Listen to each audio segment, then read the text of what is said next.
江澄道：“蓝二公子看好他，一定叫他抄完再吃，我去打饭。”蓝忘机点点头，这次看他的眼神终于没有那种寒意了，搞明白症结出在魏无羡身上。江澄整个人放松下来，甚至脸上也罕见地带着一丝笑意。他不知的是，魏无羡抬头刚好看到两人眉来眼去这一幕。魏无羡早就觉得江澄最近不太对劲了，再联想到江澄前段时间跟他说的蓝忘机老瞪他，魏无羡心里突然冒出一个古怪的念头：蓝湛可能、大概、也许暗恋江澄啊。魏无羡会这么想，不是没有原因的。众所周知，蓝忘机是蓝启仁的得意门生，上课时总是坐在离蓝启仁最近的位置。可因为江澄想发奋，想为云梦争光，蓝忘机那么好学又喜静的一个人，竟然跟他一起挤在小角落，而把最佳的听课位置让给了江澄。这不是喜欢是什么？不但如此，魏无羡还发现蓝忘机特别关心江澄。有好几次他下山买酒回来，想去江澄房间把酒言欢，都撞上蓝忘机略带不满的眼神，对他各种说教，什么过度饮酒伤身，作息不正伤神，深夜叨扰他人不妥，云云。魏无羡听得烦了，只好悻悻然回到自己房间。现在看，这不就是怕他老缠着江澄，让他们没机会相处吗？唉，没办法，男人的占有欲啊。魏无羡虽然平时吊儿郎当的，可他懂得朋友妻不可欺。虽然不知道哪个是妻，但魏无羡很有避嫌的意识，在两人面前再不勾肩搭背胡言乱语。他以为这样就够了，谁知这两人竟然不信任他。上一回他见到两人在净室门口聊着什么，言语中似乎有提到他的名字，他凑上去时，两人却默契地终止了话题，不肯让他听到。唉，他这个做大哥的，弟弟们有了感情问题，却不乐意让他知道，还处处防备着他，实在是孤独悲凉，无处诉苦。魏无羡又想到一个问题：蓝湛喜欢江澄这件事，江澄那个榆木脑袋很可能还不知道啊。江澄一直是喜欢女孩子的，自然想不到这种非常规的感情会出现在自己身边。再加上蓝忘机这人总是板着个脸，对谁都冷冰冰的，所以江澄所说的瞪可能根本不是瞪，而是含情脉脉的望呢。那个讨厌说不定只是受到了关注，无意识的排斥而已。再联想蓝忘机之前的种种反应，魏无羡很快就在心里肯定了自己的猜测。怪不得他以前问蓝忘机喜欢哪家仙子的时候，蓝忘机那么生气呢。原来是不能说的秘密啊！他叔父要是知道他喜欢别人家的公子，还不把他打个半死？万一再告诉江叔叔，把江澄给带回莲花坞去，这山高路远的两人再见一面都难。魏无羡又突然有点心疼蓝忘机，他这个人太闷了，喜欢也不懂得争取，这样怕是一辈子都无法传达心意给对方，这可怎么办呢？事关两人的终身大事，意义非凡。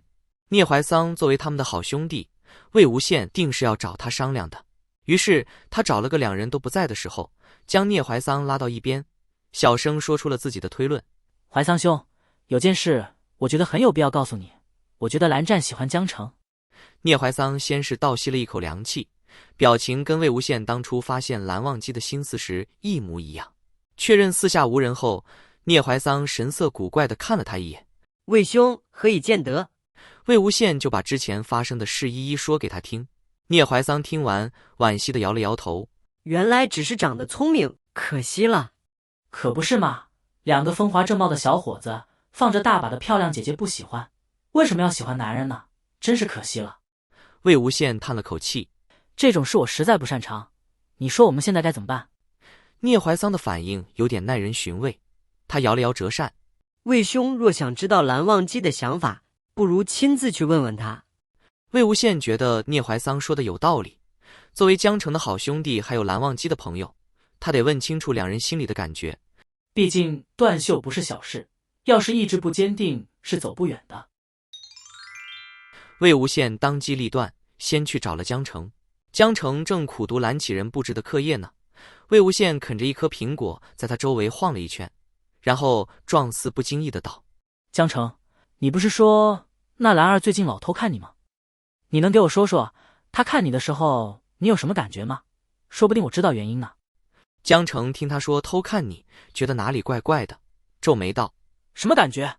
阴飕飕的，还能有什么感觉？我只想知道他为什么瞪我。那不是瞪你。魏无羡看他一副不开窍的样子，就心急。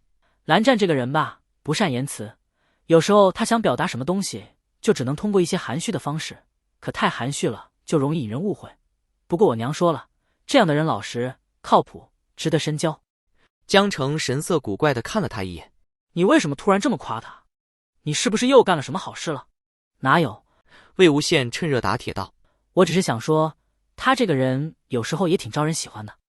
江澄一脸莫名其妙。你喜欢他找他去，干嘛来找我？魏无羡心道。果然吃醋了吧？江澄，老实说，你讨厌蓝湛吗？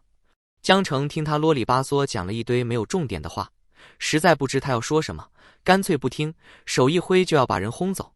不讨厌不讨厌，赶紧滚！魏无羡得了个不讨厌，嘴角一弯。江澄这个人好面子，定是不好意思明说。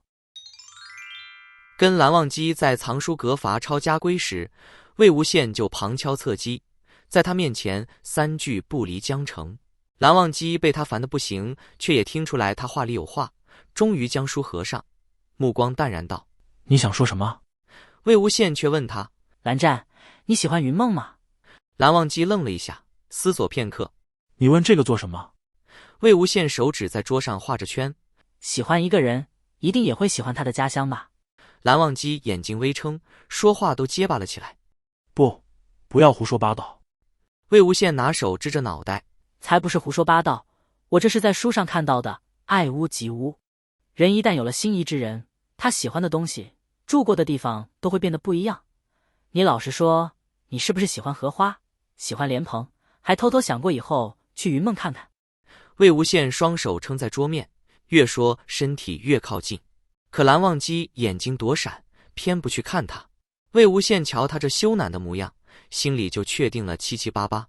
好了好了，不闹你了。本来他应该是很高兴的，但不知道为什么，从蓝忘机这儿得到答案后，胸口闷闷的，心情变得阴郁起来。如果蓝忘机跟江澄在一起了，就只剩他一个人，找谁出去玩都不合适。虽然有私心，可魏无羡也知道宁拆十座庙不毁一桩亲的道理，就道：这事呢，也不能急，心急吃不了热豆腐嘛。你叔父肯定是接受不了的，不过你啊，坚持好事多磨，只要你坚持你的决定，旁人是干涉不了的。没事，慢慢来，我一步一步教你。蓝忘机诧异道：教我？你是个男人，怂什么？遇到喜欢的就上呗，告诉他你就是喜欢他，你想和他在一起，就算别人理解不了，就算不能为世人接受，可你就是喜欢，而且非他不可。没想到蓝忘机看着他红了耳尖。魏无羡一看有戏，继续道：江澄这个人吧，虽然脾气臭了点，但人很好的，我跟他做了10几年的兄弟，非常了解他，仗义勇敢，还不花心。所以你最好趁江澄还在蓝家，赶快把自己的心意告诉他，免得日后留下遗憾。我已经替你问过了，他不讨厌你，而且这么多年也没见他对哪个女孩子动心，蓝二公子并非毫无希望。这下换蓝忘机忍不住开口了：江澄，什么心意？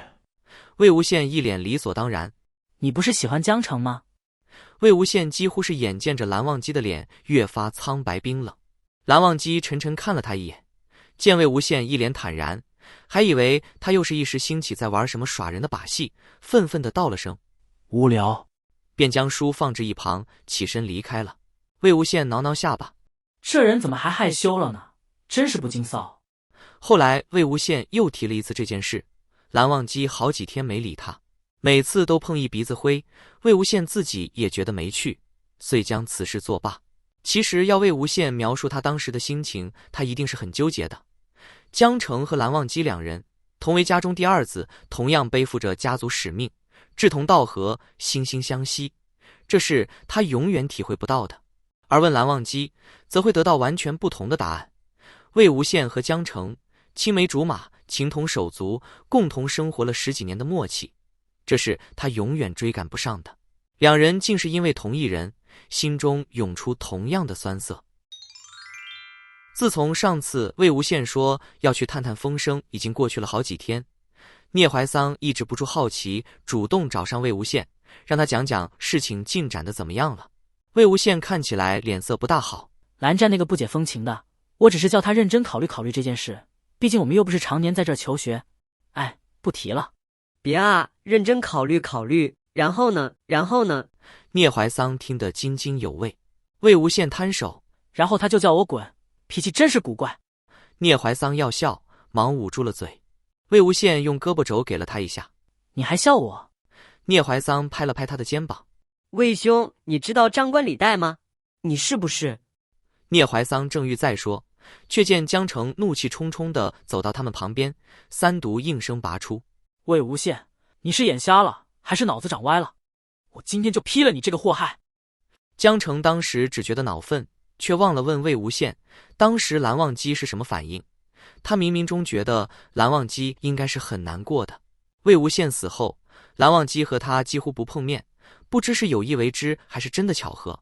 不过庆幸的是，他也不想看到蓝忘机。细数过去所有，他和蓝忘机之间的所有联系都是那个人。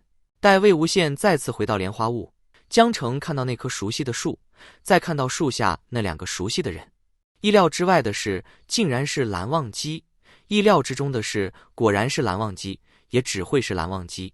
听到魏无羡慌乱解释他们只是朋友时，他几乎要气笑了。如果这样都只算朋友，那他就从来没有过朋友。一个独自沉思，像是被那句朋友伤透了心，另一个则是眼神躲闪，明显的心口不一。也许那两个人不懂，但他却将其中弯弯绕绕的情意看得明明白白。江澄突然就懂了蓝忘机之前所有的眼神，以及对于他没来由的敌意，不过只是独占欲作祟，乱吃飞醋而已。又想起射日之争时，每每与这个人见面，开头要说的都同多年前上早课时在兰氏门口所说的一样。魏婴今日安否？